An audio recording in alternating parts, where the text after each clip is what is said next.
This is all going on that year. And then they announce that we are overhauling the way we do elections. And for the first time, we're letting everyone vote by mail. Not just the absentee ballots for like military personnel, but everyone can just vote by mail now.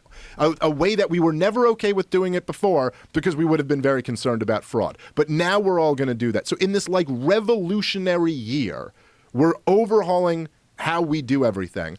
And then you have the thing with the Hunter Biden laptop story being censored. And then the result is that Joe Biden wins the election.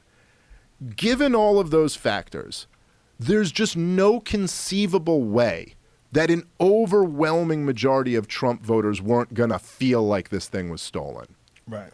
Just look at all the like fundamentals of what happened that year. And even if you really, really don't like Donald Trump, how could you look at all those fundamentals and not go, okay, yeah, I see where. I'd see where with all of that, that was fertile soil for belief that this thing was stolen from them. Yeah. You know?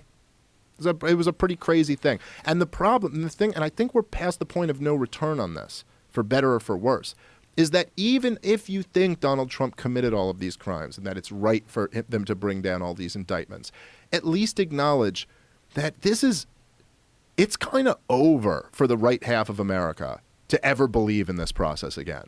Because the way they're going to look at this is like, oh, look, you wouldn't give him a fair shot again.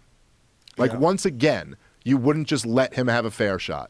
You wouldn't just let the American people vote, which is so, if you believed in democracy, if you believe in this country, if you believe in trying to unite us in any way, wouldn't it be so obvious at this point? Like, it's not as if every one of the charges Donald Trump is being faced with is like some novel legal theory where they're twisting a statute to try to make him guilty of this crime. It's a very gray area at best.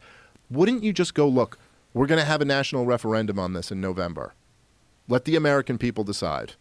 Which side are, you know what I mean? Which side are they on of this? And then we could give this democracy thing a shot and see who wins. Mm-hmm. But if you do it like this, then basically the entire right half of America now doesn't believe this game is real anymore. They don't really believe they're in a democracy where they get to pick who they want to vote for. Because they're like, no, we picked this guy and you screwed him out of it. Now, by the way, I'm not saying that's a bad thing. Maybe it's better that they don't believe in this system anymore. Because the system is bullshit. So. Richmond, north of Richmond. That's right. Yeah. They all want total control. Great song. It's a great song. It's just bizarre that this conversation doesn't happen more often. This kind of like open laying out of the basic facts of what happened.